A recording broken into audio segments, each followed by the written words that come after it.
إن الحمد لله نحمده ونستعينه ونستغفره ونعوذ بالله من شرور أنفسنا ومن سيئات أعمالنا من يهده الله فلا مضل له ومن يضلل فلا هادي له أشهد أن لا إله إلا الله وحده لا شريك له وأشهد أن محمدا عبده ورسوله قال تعالى يا أيها الذين آمنوا اتقوا الله حق تقاته ولا تموتن إلا وأنتم مسلمون وقال تعالى يا أيها الناس اتقوا ربكم الذي خلقكم من نفس واحدة وخلق منها زوجها وبث منهما رجالا كثيرا ونساء واتقوا الله الذي تساءلون به والأرحم إن الله كان عليكم رقيبا وقال تعالى يا أيها الذين آمنوا اتقوا الله وقولوا قولا سديدا يصلح لكم أعمالكم ويغفر لكم ذنوبكم ومن يطع الله ورسوله فقد فاز فوزا عظيما فإن أصدق الحديث كتاب الله وخير الهدي هدي محمد صلى الله عليه وسلم وشر الأمور محدثاتها وكل محدثة بدعة وكل بدعة ضلالة وكل ضلالة في النار.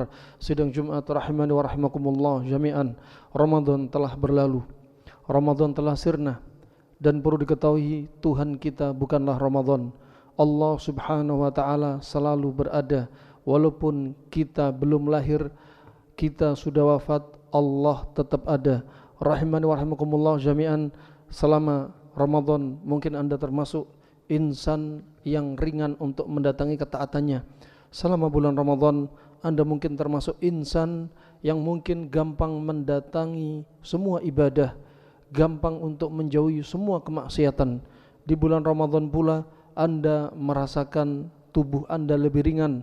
Bagi mereka yang punya penyakit jantung, gagal jantung pun ketika Anda tanya mereka nyaman. Bagi mereka yang sudah cuci darah pun merasa nyaman. Bagi mereka yang mungkin punya masalah-masalah seperti kebas, kesemutan, vertigo, migrain pun kerasa nyaman. Perlu diketahui Ramadan adalah madrasah bagi kita, tempat kita belajar, waktu kita belajar, madrasah iman dan taqwa dan madrasah jasad dan tubuh kita. Perlu diketahui Ramadan madrasah bagi iman dan taqwa kita. Oleh karena itu Allah subhanahu wa ta'ala berfirman kutiba alaikumusiyam kama kutiba alal ladzina min qablikum la'allakum tattaqun. Ini taqwa yang Anda dapatkan, yaitu Anda berada di madrasah taqwa yang Anda bukan hanya menjaga lapar dan dahaga, tetapi Anda juga menjaga diri Anda dari segala wujud penyimpangan, maksiat, kesyirikan, dosa dan lain sebagainya. Makanya Nabi SAW bersabda, "Man lam yada' qaula az-zur wal jahl wal 'amal bih falaysa lillahi hajah ay yada'a ta'amahu wa syarabah." Barang siapa yang dia tidak bisa menjaga lisannya untuk berkata-kata keji, dia bodoh dengannya, dia berbuat maksiat, beramal dengannya, maka sesungguhnya Allah tidak butuh puasa dia yang hanya menjaga lapar dan dahaga. Seandainya puasa itu hanya untuk menjaga lapar dan dahaga, niscaya anak kita yang belum baligh pun bisa puasa menandingi diri kita.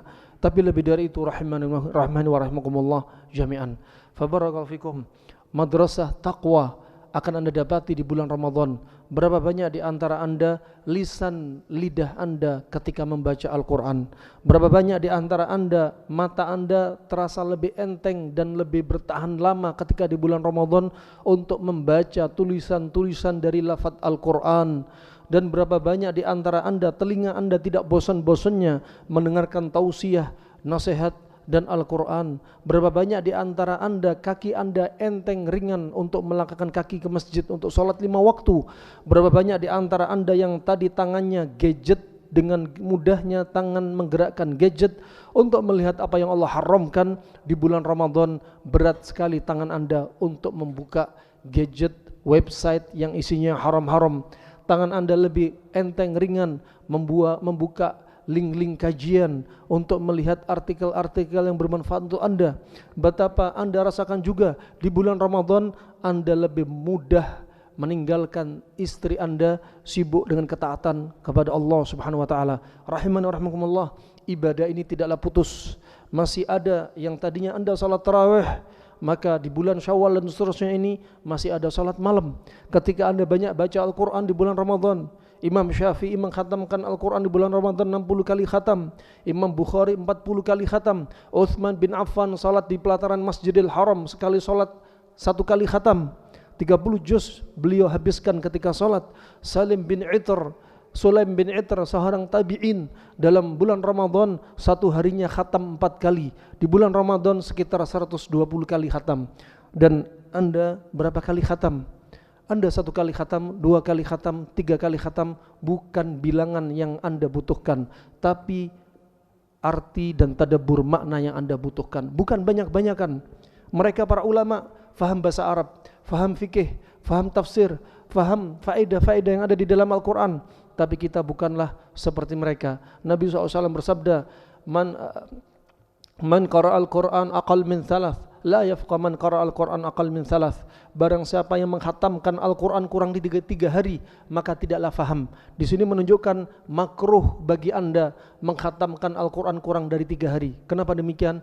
Anda tidak akan bisa dapat isi dari Al-Quran. Rahimani rahmukumullah. Betapa banyak kami dapati berita kemarin di antara pasien-pasien yang mengalami gangguan kanker, dari kanker otak sampai ke bawah kakinya, kemudian hanya membaca Al-Quran dengan periode tertentu, 2 jam sekali membaca Al-Quran, dia rutinkan membaca maknanya, hanya hitungan berapa hari, keluhan-keluhan nyeri, keluhan-keluhan yang ada di kepalanya langsung menghilang dan membatalkan untuk melakukan operasi. Rahimahumullah. Berapa banyak orang gila sembuh dengan Al-Quran. Di antaranya bahkan datang dari hadis Kharijah bin Salt, riwayat Abi Daud dan riwayat dalam Nailul Autar oleh Asy-Syaukani rahimallahu taala, ketika ada orang gila yang dipasung dengan besi.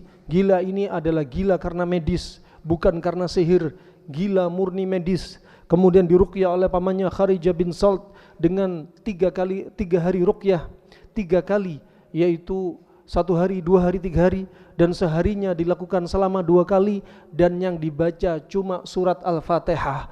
Langsung orang yang dipasung dengan besi sembuh total dengan izin Allah subhanahu wa ta'ala. Hingga akhirnya sahabat Nabi ini dikasih hadiah 200 ekor kambing. Saking excitednya, saking bangganya dia, saudaranya bisa disembuhkan melalui Al-Quran. Rahimahumullah. Banyak di antara kita, lebih dari 90% di antara kita sudah teracuni oleh gadget.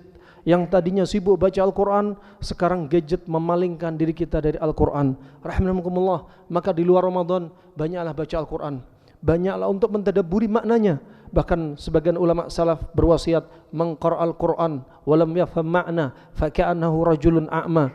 Barang siapa baca Al-Quran enggak faham maknanya, maka dia seperti orang buta. Bagaimana hati Anda akan bergetar, bagaimana kulit Anda akan merinding jika Anda tidak faham maknanya. Rahimahumullah. Berapa banyak orang-orang yang stroke sembuh dengan membaca Al-Quran. Kita ketahui bahwasanya Al-Quran sebenarnya adalah hakikat nutrisi hati kita, bukanlah gadget, bukanlah makanan, tapi Al-Quran adalah hakikat nutrisi hati kita. Rahimahumullah. Di bulan Ramadan yang tadinya mereka banyak infak dan sedekah, mengamalkan hadis Nabi SAW, afdalu sadaqah sadaqatun fi Ramadan, sebaik-baik sedekah adalah sedekah di bulan Ramadan. Jangan berhenti di bulan Syawal, tetap Anda banyak sedekah. Di bulan Syawal Anda mendatangi masjid, solat 5 waktunya wahai kaum lelaki. Jangan solat di rumah Anda kecuali yang ada udzur. Jangan solat di rumah Anda kecuali yang haid dan nifas. Jangan ada yang solat di rumah Anda kecuali Anda dalam keadaan sakit. Anda laki-laki, berjalanlah ke masjid. Kenapa tarawih hidup?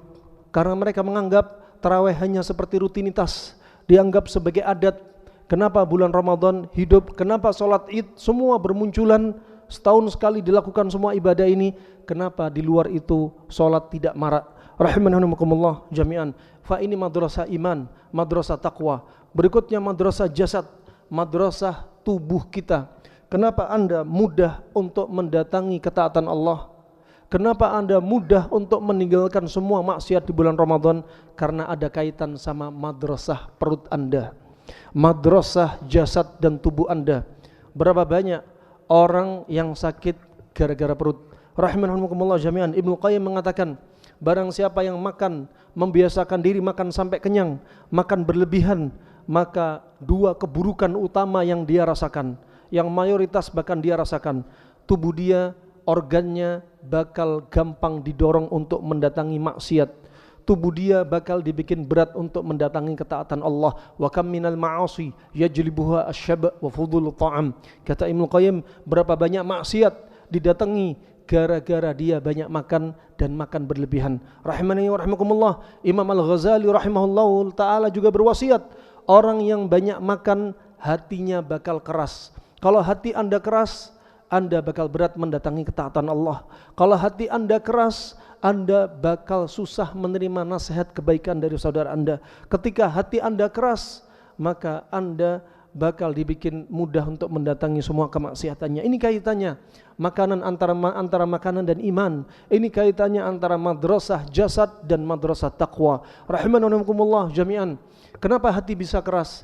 Disebutkan oleh Al-Ghazali, Imam Syafi'i rahimahumullah, mereka sebutkan kalau kita banyak makan, syahwat kemaluan akan naik, syahwat hubbud dunia naik, syahwat hubbul mal, cinta harta naik, syahwat cinta wanita naik, syahwat cinta dipuji naik, dan syahwat-syahwat lainnya naik. Apa kaitannya? Anda perhatikan, Nabi SAW pertama bersabda, inna syaitana yajri min ibni Adam majradam. Sesungguhnya setan berkeliaran di tubuh manusia melalui peredaran darah. Hadis yang berikutnya, Anda tadabburi ketika adzan berkumandang, apa yang dilakukan syaitan? Syaitan ketika mendengar adzan berkumandang, dia lari terbirit-birit, permisi akramakumullah, sampai dia kentut dengan keras biar enggak dengar suara adzan. Di mana mereka lari? Di tempat-tempat yang jorok seperti WC, water closet, tempat-tempat yang bau, tempat-tempat yang gelap, tempat-tempat yang kotor. Itulah tempat sembunyi mereka. Kemudian Anda perhatikan, ketika Anda banyak makan, darah Anda bakal kotor, darah Anda bakal pekat, darah Anda bakal hitam, darah Anda bakal jorok, darah Anda bakal berbau busuk. Sampai para terapis bekam, mereka melihat orang yang makannya tidak karuan, darahnya baunya sangat busuk sekali. Bahkan ada di antaranya orang yang kena HIV ketika dibekam, maka darahnya sangat bau busuk. Begitu pula mereka yang biasa mabuk, ketika keluar darahnya betul-betul kental, pekat, dan gak ada encer-encernya, dan baunya sangat busuk. Ketahuilah, semakin darah kotor, setan akan menyenangi tubuh kita, karena dia berkeliaran di tubuh kita, dan dia bertengger di jantung kita. Oleh karena itu, Nabi SAW bersabda, bagi mereka yang sudah punya syahwat, bagi para jomblo, kalau sudah punya syahwat, maka Nabi perintahkan falyatazawwaj, maka nikahlah. Bagi mereka yang punya syahwat tapi enggak mampu menikah, maka Nabi berwasiat fa'alaihi bisyam, hendaknya dia puasa. Di sini menunjukkan bahwasanya puasa untuk menahan syahwat. Semakin Anda banyak makan, semua syahwat naik. Syahwat untuk marah, syahwat untuk murka, syahwat untuk cinta melihat maksiat, syahwat untuk mendengarkan musik, syahwat untuk hatinya condong kepada perbuatan maksiat. Demikianlah efek yang disebutkan para ulama. Ternyata makanan yang kita makan akan berdampak kepada maksiat, akan berdampak kepada sakitnya hati kita dan kerasnya hati kita. Hati kalau sakit harus segera diobati. Ketika hati sakit tidak kunjung diobati, dia bakal sakit kronik. Ketika sudah parah, hati itu bakal mati. Kalau hati sudah mati, tidak ada satu cercah pun cahaya keimanan, dia akan keluar dari millatul Islam. Hadza ma aqulu lakum wa astaghfiru lidzambi wa lisairil muslimin walhamdulillah.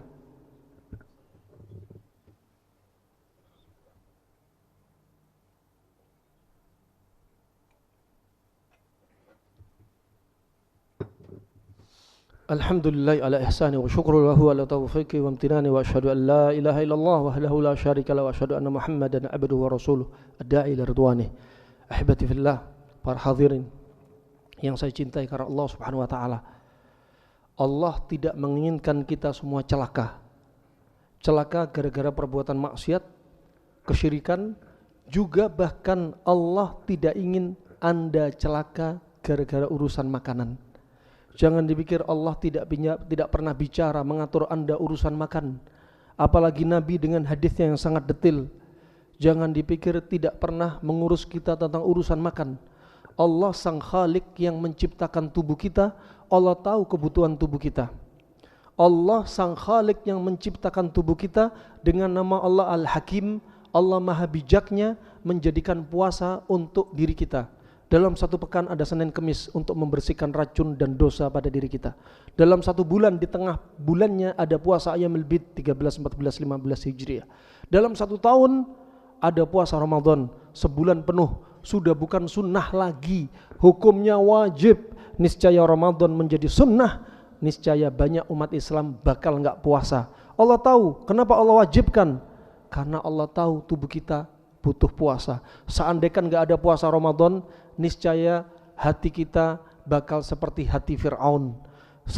Seandainya tidak ada puasa Ramadan, niscaya tubuh kita bakal dipenuhi sumbatan-sumbatan karena kentalnya darah, uap-uap gas-gas beracun, sumbatan plak-plak di usus dan pembuluh darah. Allah yang menciptakan tubuh kita, Allah paling tahu tubuh kita. Banyak kaum muslimin kiblatnya justru kedokteran barat. Lebih baik puasa intermittent fasting. Allah yang menciptakan syariat puasa.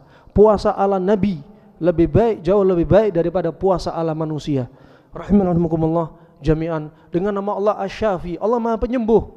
Dengan puasa Ramadan untuk menyembuhkan hati kita, untuk menyembuhkan mereformat tubuh kita yang penuh dengan racun. Dan nama Allah Ar-Rahman Ar-Rahim, Allah Maha Penyayang, Pengasih. Dengan puasa Ramadan bukan untuk menyiksa kita, tapi Allah sayang. Dengan puasa Ramadan dosa kita digugurkan, penyakit kita dihilangkan. Begitu pula Allah Al-Alim, Allah Al-Khabir, Allah mengetahui detail-detail tubuh kita. Kenapa Allah ciptakan pada tubuh kita rambut? Kenapa rambut kita 300.000? Kenapa Allah ciptakan pada mata kita seperti demikian, ada alisnya, ada bulu matanya? Kenapa Allah ciptakan hidung kita seperti ini, tidak ngadep ke atas? Kenapa Allah jadikan lambung kita seperti huruf J, kemudian tidurnya miring kanan, tidak dianjurkan tidur miring kiri, telungkup atau terlentang, tapi dianjurkan miring ke kanan? Semua penuh akan hikmah. Niscaya akan kita dapati orang yang murtad dari Islam adalah sebodoh-bodohnya manusia.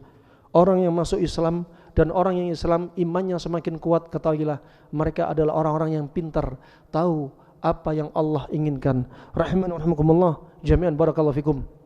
Anda perhatikan, Allah telah berfirman, wa kulu washrabu wa la tusrifu innahu la yuhibbul musrifin. Dalam surat Al-A'raf ayat 31 Allah mengingatkan kita, hai para manusia, janganlah kalian, makanlah kalian dan minumlah kalian dan jangan berlebih-lebihan.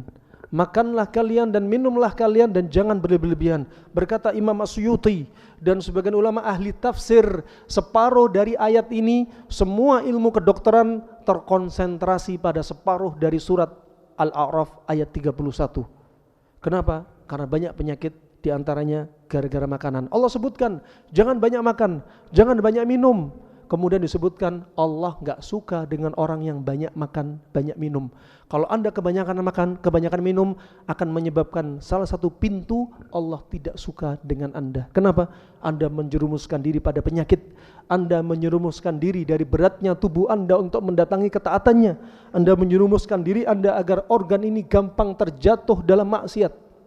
Kemudian kedokteran barat menasihatkan jangan banyak makan, banyaklah minum. Minumlah satu hari 1,5 sampai 4 liter. Ini menyesatkan umat Islam. Allah tidak mengajarkan demikian. Rahmanakumullah. Minum itu enggak bisa ditakar. Minum sesuai kebutuhan. Kapan Anda haus, Anda minum. Enggak harus dilazimkan sekian liter. Kemudian rahmanakumullah, kalau Anda ditanya, umat Islam ditanya sama orang-orang non-muslim, menurut kalian sebagai seorang muslim, apa kebutuhan makan primer menurut Nabi kalian? Ketika Anda tidak bisa menjawab, harusnya Anda mengkoreksi diri Anda sendiri. Selama ini kita belajar Islam sampai mana? Kita dalam sepekan berapa kali belajar kitab bersama guru-gurunya? Bukan setiap hari Jumat saja mendengar tausiah. Rahmanakumullah, Nabi sudah bersabda dari hadis Al-Miqdam bin Ma'di Karib, bihasbi ibni Adam ukulatin hatta yuqimna sulbah. Cukuplah anak Adam makan beberapa suap sampai tulang punggung tegak. Kata Ibnu Qayyim, inilah kebutuhan makan primer, bukan 4 sehat 5 sempurna. Cukup makan beberapa suap dan tulang punggung Anda tegak. Nabi SAW demikian, kalau makan hanya beberapa suap kemudian beranjak sholat. Begitu pula Nabi SAW disebutkan dari hadis Anas bin Malik, Abu Hurairah, ketika bulan Ramadan, ketika sahur, sahurnya hanya mencukupkan diri dengan beberapa butir kurma. Itu pun Nabi bisa berjihad. 2 kali di bulan Ramadan Nabi berjihad. Pernah disebutkan oleh sahabat Nabi SAW ketika dia mengatakan kunna nagzu ma'an Nabi SAW sab'a ghazawatin wa akalnal jarada. Kami pernah berperang bersama Nabi 7 kali medan perang, 7 kali medan jihad, dan kami hanya makan belalang.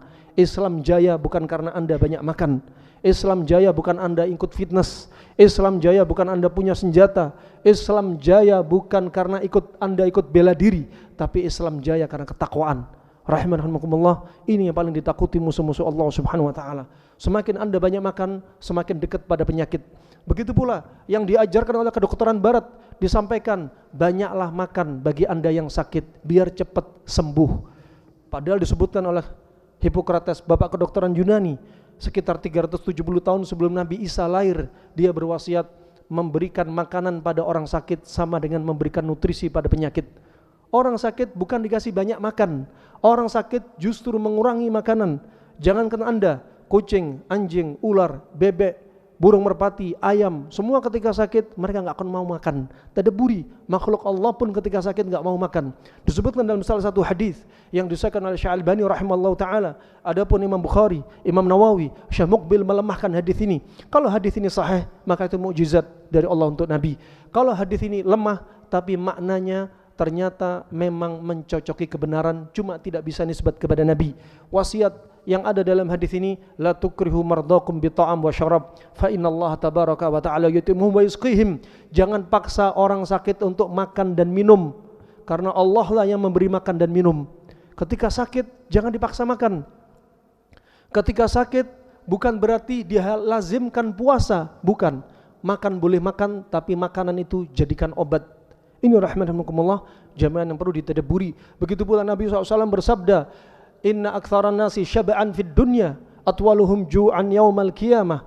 Orang yang sering makan sampai kenyang di muka bumi, dia sering makan, banyak makan, dan dia jarang puasa. Kata Nabi SAW, nanti di padang mahsyar yang matahari didekatkan 1 mil di atas kepala kita, matahari yang Anda rasakan panas sekarang jaraknya 49.525.000 kilometer. Nanti di padang mahsyar hanya 1 mil, 1,6 kilometer, dan manusia pada waktu itu hidup satu harinya 50.000 tahun. Orang yang banyak makan di muka bumi, maka nanti di padang mahsyar laparnya paling panjang. Rahmanakumullah.